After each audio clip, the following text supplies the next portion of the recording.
Ya. Hola, buenas tardes a todos. Mi nombre es Camila Torres, compañera suya de séptimo año, y voy a hacer esta ayudantía que es de alteraciones hidroelectrolíticas. Me disculpo por no habérselas podido subir antes, pero espero que les sirva ahora para su certamen. Estas son las preguntas que subimos al Instagram, ¿ya? Así que aquí las voy a ir explicando. La primera pregunta dice, se encuentra de turno en el servicio de urgencias donde recibe una paciente de 67 años con antecedentes de diabetes mellitus 2 insulino requiriente. Se encuentra en sopor profundo, con mucosas secas, yugulares planas, taquicárdica e hipotensa. La familia aporta el dato de que cursó con un dolor de cabeza extremadamente intenso ayer, comprometiéndose de conciencia hoy. Tiene mucha poliuria. Usted realiza un TC de cerebro y diagnostica una hemorragia subaracnoide. Los exámenes de laboratorio revelan. Tiene una glicemia en 720, una natremia en 120, la calemia en 5,9, la creatinina en 1,3, BUN en 14 y le hacen exámenes en la orina donde ven que tiene mucha glucosuria, el sodio en 101 y el potasio en 21. Entonces, las alternativas decían, es correcto afirmar que A. Existe una hiponatremia hipertónica que se explica por la presencia de hiperglicemia. B. La secreción de ADH fue estimulada por factores osmóticos y no osmóticos. C. La osmolaridad urinaria probablemente será menor a 300 miliosmoles debido a la acción de ADH. Y D. Existe un balance negativo de sodio asociado a un balance negativo de agua libre. Em, la principal dificultad de esta pregunta son los distractores. Ya esto pasa harto en las preguntas de renal. Así que la idea es que cuando ustedes hagan el certamen se fijen en todas las alternativas. Eso es muy importante, porque va a pasar de que, por ejemplo, si ustedes leen a la rápida y se quedan así con solo lo que vieron acá y asumen cosas, se pueden equivocar. Así que los invito a que cuando hagan preguntas o cuando resuelvan preguntas que tengan de años pasados o lo que sea, siempre analicen todas las alternativas, sobre todo en este certamen, porque en este certamen son buenos para hacer preguntas donde como que todas tienen un poquito correcto o todas tienen un poquito incorrecto o hay una que es la mejor, pero es así que dense como el trabajo de analizar todas las alternativas, no se vayan al tiro por alguna que les parezca más correcta. Y efectivamente, justo por esto me di cuenta de que en el Instagram hay hartos que cayeron por el distractor de la A. ¿Ya? Vamos a analizar. Si ustedes ven el laboratorio, entonces lo más probable es que esta paciente está cursando un síndrome hiperglicémico hiperosmolar, ¿cierto? Tiene la glicemia en 720, la natremia en 120, la calemia en 5,9, el BUN en 14. Y con esto, y más la clínica, los hallazgos serían de que tiene el BEC disminuido, una hiperglicemia muy severa, una hiponatremia que también parece severa y una hipercalemia que también parece distributiva, ¿cierto? Por el cuadro que está cursando. ¿Qué es lo que pasa si ustedes se detienen y hacen el cálculo de la osmolaridad plasmática? Que como recuerden, la fórmula es esta, dos veces el sodio plasmático más glicemia partido en 18 más BUN partido en 2,8. Si nosotros reemplazamos, la osmolaridad plasmática nos da 285. ¿Y esa es hiperosmolar? Pues no, la verdad es que esta osmolaridad está normal. Entonces, si nosotros graficamos este DARROW, nos quedaría algo como esto. Si se fijan, tiene el VEC contraído, ¿cierto? Pero la osmolaridad no ha cambiado. Pero no tiene mucho sentido que la osmolaridad esté normal, ¿cierto? Con esa tremenda glicemia. Pero como les digo, hagan los cálculos, no se dejen llevar porque la primera parecía más correcta. Ya hagan los cálculos. Entonces, esta hipernatremia ustedes no le pueden poner hipertónica porque la osmolaridad no está hipertónica. Muy importante. Entonces, también siempre que tengan un caso de algún paciente muy hiperglicémico, tienen que calcularle el sodio corregido, porque les van a poner al paciente hiperglicémico y les van a preguntar cosas del sodio y para sacar conclusiones del sodio tienen que hacer la corrección, ¿ya? Entonces acuérdense que por cada 100 que sube la glicemia por sobre 100, o sea que asuman que 100 es el normal y cada que suba sobre 100 es lo que utilizan para hacer el cálculo. La natremia baja en 1,6. Entonces, para ejemplificarlo, la glicemia normal dijimos es 100, la paciente tiene 720. O sea, ¿cuántas veces subió la glicemia? 6,2 veces, ¿cierto? Porque este es 100 y por cada 100 es una vez. Entonces, 720 son 6,2 veces que subió. ¿Ya? Entonces, 6,2 veces por 1,6, la natremia bajó 9 miliequivalentes, 9,9, o sea, casi 10, por culpa solo de la hiperglicemia. ¿Ya? O sea, que si la glicemia fuera normal, la natremia sería aproximadamente 130. ¿Ya? Este cálculo también tienen que hacerlo, ya el de la osmolaridad, el de la glicemia, tienen que hacerlo cuando les pregunten cosas de natremia, cuando les pregunten cosas de osmolaridad, cosas de balance, tienen que hacerlo en las preguntas, ¿ya? Entonces la hiponatremia como real corregida es 130. La paciente sigue con hiponatremia, a pesar de que ustedes le corrijan la glicemia. ¿Es una natremia, o sea, una hiponatremia hipertónica por culpa de la glicemia? No, porque tiene una hiponatremia subyacente al trastorno de la glicemia, ¿ya? Entonces, esta parece ser una hiponatremia que es hipotónica. ¿Ya? ¿Por qué? Porque si la glicemia fuera normal, como dijimos, la osmolaridad plasmática con estos valores como corregidos normales, la osmolaridad sería 270. O sea, es una hiponatremia hipotónica, ¿ya? ¿Y qué es lo que pasa con los balances si ustedes analizan eso? Daría un Darrow como este. O sea, que tenía un Beck contraído, ¿cierto? Disminuye aquí el Beck en esta línea, en la línea horizontal, pero también parece que le bajó la osmolaridad y tiene algo que le está impidiendo botar agua libre porque se está diluyendo, ¿cierto? Le está bajando la osmolaridad y está con hiponatremia, si es que no tuviera la hiperglicemia, ¿ya? O sea, que hay algo que le está impidiendo botar agua libre, ¿ya? Tenemos entonces un balance negativo de sodio con un balance positivo de agua libre.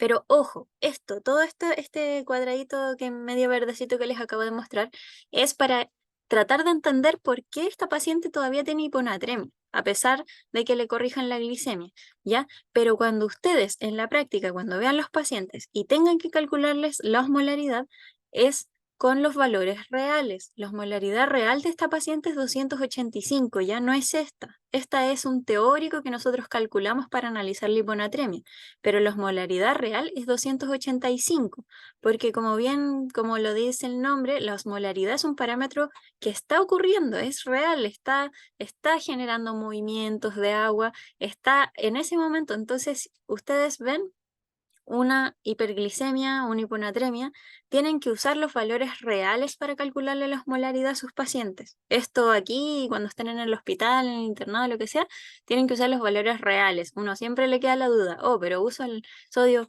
normal o el sodio corregido? No, es el real. Para saber la osmolaridad se usan los valores reales, ¿ya? Este fue solamente un ejercicio para saber qué tipo de hiponatremia era, y parece ser una hiponatremia hipotónica, no hipertónica. En ningún momento ninguno de estos cálculos nos ha dado que es hipertónica. Y como ya analizamos, entonces, balance negativo de sodio, y parece que tiene un balance positivo de agua libre porque se está diluyendo esta paciente. Tiene hiponatremia, algo no le está dejando excretar el agua libre. Y si tuviera la glicemia normal, la osmolaridad estaría baja, pero no tiene la glicemia normal. Pero si la tuviera, la osmolaridad estaría baja. Ya, muy importante. Entonces, veamos por qué tiene hiponatremia, ¿cierto? Ahí estamos en esta disyuntiva. Analicemos lo que pasa con la orina, ¿cierto? Tiene mucha glucosuria, tiene el sodio urinario en 101. Eso es harto, ya, eso es harto. Y el potasio en general en la orina como que tampoco da tanta información porque depende de muchas cosas. No es tanto como el sodio, ¿ya? Em, Así que tenemos que ir a buscarle. ¿Por qué otras causas puede estar teniendo hiponatremia? Ya, lo que puede estar pasando es que esté perdiendo sodio por alguna otra parte. Lo más probable es que esté teniendo pérdidas renales de sodio. ¿Por qué? Porque con este sodio urinario tan alto está teniendo natriuresis. Esta paciente tiene natriuresis, ¿ya? Está perdiendo sodio, tiene natriuresis y está reteniendo agua libre, ¿ya? Así que puede que tengamos estos siguientes fenómenos como propuestos de que le estén causando natriuresis, a pesar de que tiene este BEC contraído, ¿cierto? Porque claro, si ustedes tienen un paciente que tiene el BEC contraído, no puede estar botando sodio por la orina, debería estar reteniéndolo, porque le sirve para expandir el BEC, pero entonces, ¿por qué lo está botando? Y estos son los mecanismos que les propongo, por ejemplo, cuando ustedes vean paciente, en este caso que es especial porque tenía alteración del sistema nervioso central. Primero ver que la diuresis osmótica está causando la depresión del BEC, ¿cierto? Y que la diuresis osmótica puede que uno bote, digamos, electrolitos por la orina, pero eso lo vamos a analizar a continuación. Y lo segundo es este trastorno del sistema nervioso central, que es muy importante porque es una hemorragia subaracnoidea, ¿cierto? Lo que ustedes diagnosticaron en el caso clínico. Y sobre todo la hemorragia subaracnoidea se asocia con el síndrome de secreción inapropiada de ADH y la nefropatía perdedora de sal. Y ambos pueden causar natriuresis y ambos pueden causar hiponatremia y sobre todo el SIAD, retención de agua libre, ¿ya? Así que vamos a seguir analizando este caso. ¿Qué es lo que pasa con la diuresis osmótica? ¿Ya? La diuresis osmótica es que a causa de la hiperglicemia ya no se puede reabsorber más glucosa y se empieza a botar por la orina, como nos mostraba este laboratorio, ¿cierto? Donde había mucha glucosuria. La glucosa, como ustedes saben, es un osmol efectivo, entonces se lleva el agua, arrastra agua, ¿ya? Osmol efectivo, acuérdense de que es que se arrastra el agua, se la lleva. Entonces, en general, la diuresis osmótica se asocia con hipernatremia y causa un balance negativo de agua libre. O sea que si esta paciente solo tuviera la diuresis osmótica, no es suficiente para explicarle la hiponatremia que tiene, ¿cierto? Porque le quitaría agua libre. Y esta paciente parece que está reteniendo agua libre, ¿ya? Y recuerden que la diuresis osmótica se lleva otros electrolitos, ya por ejemplo se puede llevar el potasio y estos pacientes pueden tener hipocalemia a pesar de que tengan, o sea, hipercalemia a pesar de que tengan un balance negativo de potasio porque lo están perdiendo, pero es distributivo, ¿ya? Como ustedes ya bien saben, ¿cierto? Entonces, ¿qué es lo que está pasando? Que estamos perdiendo sodio, ¿ya? Em, y en general la diuresis osmótica sí le sube la osmolaridad urinaria sobre todo, no necesariamente el sodio, pero sí la osmolaridad urinaria. Eh, ¿Qué es lo que está pasando entonces? Tenemos glucosa, glucosuria, tenemos natriuresis, pero con B contraído, tenemos diuresis osmótica, pero no nos explica la hiponatremia, ni tampoco la natriuresis. ¿Qué está pasando? ¿Ya? Em, con la osmolaridad urinaria, si nosotros la vamos a analizar ahora, no nos dan el valor, pero podemos suponer más o menos lo que le va a pasar y es que va a aumentar la osmolaridad urinaria. En general, el valor que se usa son 300 miliosmoles por litro.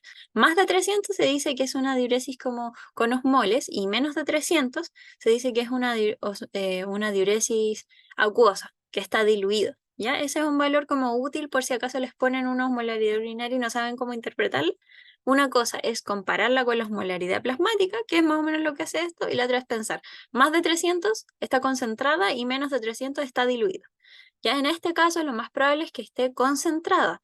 ¿Por qué? Porque un punto es que tiene osmoles, porque está botando osmoles por culpa de la diuresis osmótica, está botando osmoles activamente, y además está disminuida la excreción de agua libre. Y si ustedes le quitan el agua libre a la orina, se va a concentrar, va a quedar más concentrada porque le quedan más osmoles en menos agua, ¿cierto? Estamos reabsorbiendo agua, entonces le estamos quitando el agua a la orina y se va a concentrar y le va a subir la osmolaridad urinaria. ¿Qué es lo que puede explicar esto? Como ya dijimos, la diuresis osmótica, que tiene osmoles en la orina, la nefropatía perdedora de sal, que pasa en los casos de los trastornos del sistema nervioso central y que vamos a ver brevemente, y sobre todo el efecto ADH, que como ustedes se imaginarán, en una paciente que tiene el BEC contraído, muy contraído, va a tener efecto ADH, pero eso sería como apropiado, por así decirlo, porque es para contrarrestar que tiene el BEC contraído, pero además puede que tenga un síndrome de secreción inapropiada, ¿cierto? Porque tiene este trastorno del sistema nervioso central y tiene la hiponatremia. Así que perfectamente puede tenerlo. Así que va a haber efecto de ADH. Puede ser apropiado o inapropiado, pero va a tener efecto de ADH. Acordémonos entonces qué es lo que hace la hormona antidiurética, ¿cierto? Va a regular el balance de la agua libre y tiene sus estímulos osmóticos y sus estímulos no osmóticos. El estímulo osmótico, como ustedes saben, sube la osmolaridad, cambia muy poquito y al tiro se gatilla, ¿cierto? Es bien sensible estos circulitos blancos que están acá. Y em, la contracción del BEC es el estímulo no osmótico más importante. Si se fijan, es mucho más grande el cambio porcentual cuando es por culpa del BEC. Mucho más grande. Porque piensen de que este es el esfuerzo como más grande, el último esfuerzo que está haciendo todo el organismo para aumentar el BEC. tiene el BEC muy contraído, está a full con su sistema nervioso simpático, con su sistema renina-angiotensina, y aún así no es suficiente, sigue con el BEC depletado, este es como el último recurso. Ya, entonces ya, vamos a reabsorber agua libre, porque ya no damos más y tenemos que expandir el BEC, y es como que se sacrifica, digamos, la osmolaridad por el BEC. El BEC manda, ¿ya? Eso es para los riñones, pero los riñones el BEC manda. Entonces sacrifican la osmolaridad, se diluye, digamos, con tal de poder normalizar el BEC, ¿ya? Y aquí también les subrayé los trastornos del sistema nervioso central, que son estímulos no osmóticos, porque es el caso de esta paciente, ¿cierto? A nivel renal, entonces, ¿qué es lo que va a hacer la ADH? El receptor B2, 2 porque son dos riñones, es como la nemotecnia. Lo que va a causar es que se van a poner los canales UT1 que van a reabsorber urea y los aquaporina 2 que van a reabsorber agua libre, ¿cierto? Y esto va a bajar el clearance osmolar y el clearance de agua libre.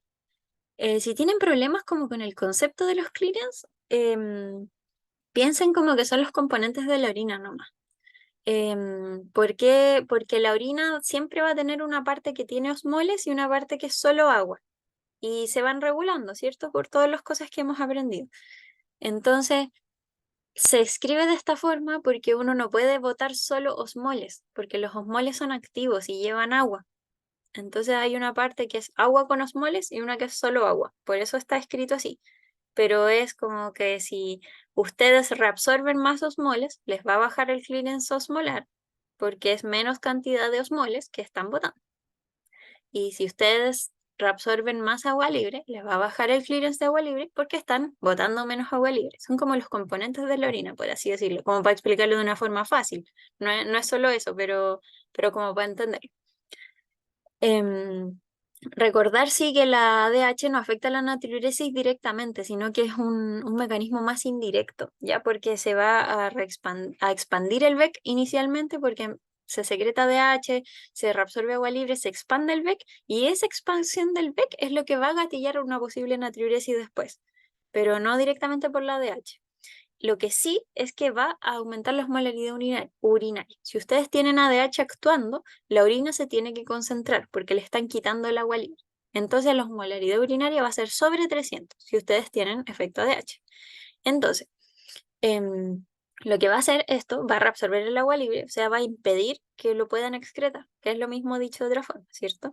La ADH está activa, no puedo excretar agua libre y me va a dar este balance positivo del que ya hablamos, que es el que está cursando a esta paciente que tiene BEC contraído y además está diluida.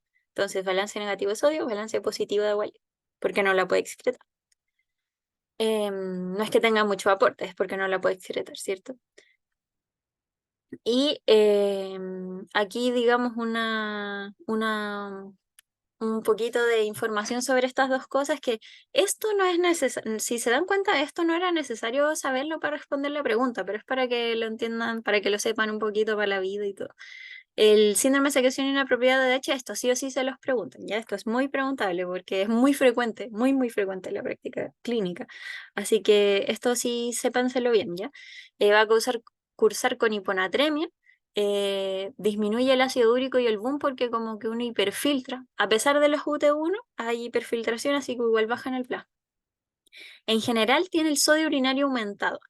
El valor que se usa para el sodio urinario en general es 40. Sobre 40 mEq, uno dice que está botando sodio, digamos. Uno no debería tener más de 40 mEq. Si ustedes tienen menos de 40 mEq, es como que están reteniendo sodio, no lo están botando, pero si tienen más de 40, están botando sodio, hay natriuresis, ¿ya?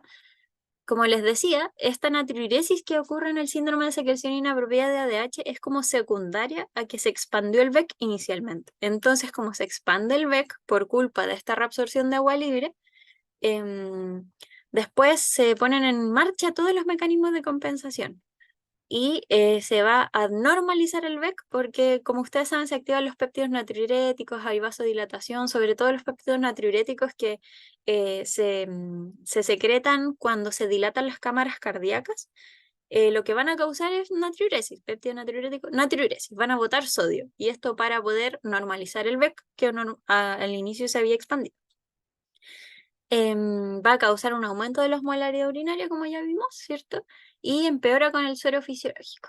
Em, Así que este es el Darrow del síndrome de secreción inapropiada de ADH, ¿ya? Que también se lo tienen que saber, que es preguntable, que es dilución, pero con Beck normal, y que es como bien característico.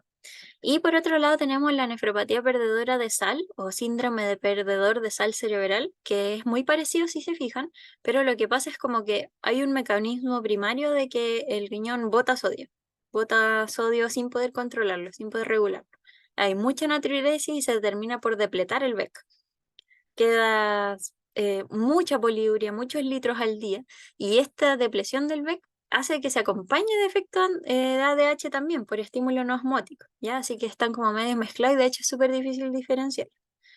También tiene osmolaridad urinaria alta porque bota mucho sodio, pero en este se reponen las pérdidas con soluciones isotónicas. Y pasa esto como que está aquí abajo, ¿ya? Que va a depletar el BEC, pero además está diluido la persona. Esto, como les digo, no tenían que saberlo para responder la pregunta, pero es para que lo tengan presente.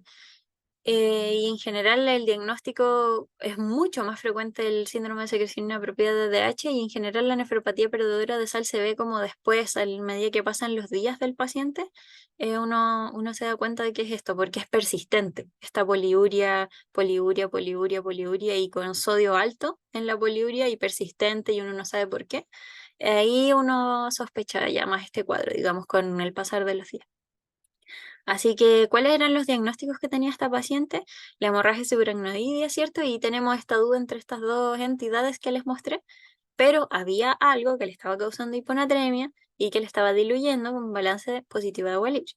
Y un síndrome hiperglicémico hiperosmolar, ya que es totalmente factible que a una paciente se le descompense la diabetes porque tuvo una hemorragia subaracnoidea, o sea, 100% posible y de hecho este es un caso que vi en la UTI.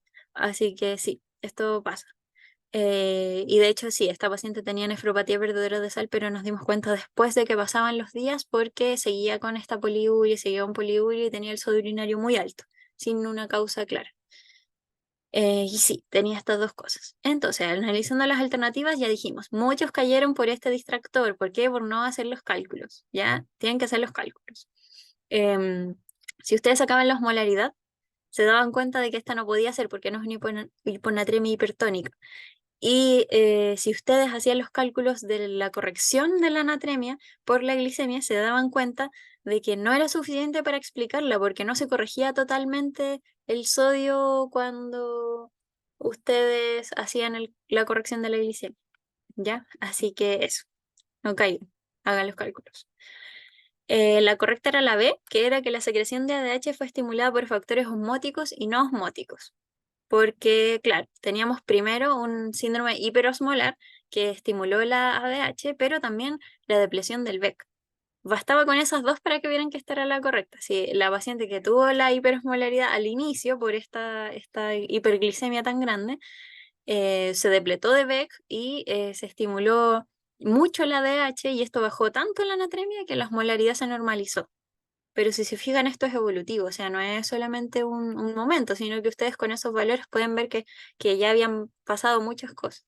Así que la ADH fue estimulada por todo esto. Y además, si ustedes hacían ese análisis más profundo de por qué podía tener la hiponatremia y que estaba con natriuresis, entonces se daban cuenta de que había otro factor no osmótico más, ¿ya? Que parecía ser un síndrome de secreción inapropiada de ADH. ¿Ya? Así que la B era la correcta, de todas formas. La C dice la osmolaridad urinaria probablemente será menor a 300 debido a la acción de ADH y si ustedes analizaban eh, cuál es la acción del ADH, van a ver que aumenta la reabsorción de agua libre y concentra la orina. Entonces, acuérdense, ADH concentra la orina y una orina concentrada tiene una osmolaridad de más de 300, ¿ya? Así que la C era incorrecta. O mayor al plasma, ¿ya? Así que mayor al plasma, orina concentrada. Así que esa no. Y la D decía balance negativo de sodio, balance negativo de agua libre. Entonces, si ustedes sacaban el cálculo de la corrección de la natremia por la glicemia y veían de que persistía con hiponatremia a pesar de la glicemia, entonces podían ver de que tenía hiponatremia, así que estaba diluida, así que algo estaba pasando y no puede tener un balance negativo de agua libre, la está reteniendo de hecho. Hay algo que está causando que no la pueda excretar. ¿Ya? Así que esta es la pregunta 1. Si les quedan dudas, nos pueden, acuérdense, mandar por el Insta. Vamos a ver ahora la pregunta 2, que dice, un paciente hombre de 27 años se encontraba realizando trekking en el desierto de Atacama durante todo el día, pero al regresar se siente con malestar, por lo que consulta. Se encuentra con signos físicos de Beck contraído y al consultarle refiere que olvidó llevar su botella de agua. Si su función renal es normal, es correcto afirmar sobre su homeostasis hidroelectrolítica que A. Está cursando hipoaldosteronismo secundario hipernatremia. B. El clearance renal de agua libre está aumentado. C. La fracción de filtración debiese estar aumentada secundario al efecto del ADH. Y D. La reposición de las pérdidas de agua incrementará los volúmenes intra y extracelular en una proporción mayor de dosis agua. En esta igual cayeron un poquito por el distractor de la C, pero en general la tuvieron buena, así que la vamos a explicar. Ya, si ustedes les ponen este escenario en el certamen, este tipo de paciente, acuérdense de que las pérdidas por la ventilación y las pérdidas por sudor son hipotónicas, ¿ya? A eso iba esta pregunta, de que las pérdidas por sudor son hipotónicas, o sea, que es más agua libre que solutos, o sea, que va a concentrarse el paciente. Tiene Beck contraído, pero además se va a concentrar porque está perdiendo más agua que sodio.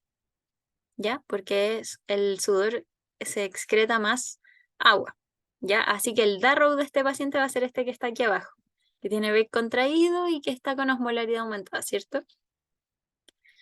Entonces, muy importante, muy ultra importante, esto sí se lo tienen que saber, es muy preguntable. ¿Qué es lo que pasa? ¿Cuáles son los mecanismos de compensación cuando el Beck está disminuido? Esto se lo tienen que saber para toda la vida y siempre saberlo y siempre se les van a preguntar y es muy importante porque les permite sacar conclusiones. Recuerda, la presión arterial depende del gasto cardíaco y de la resistencia vascular periférica.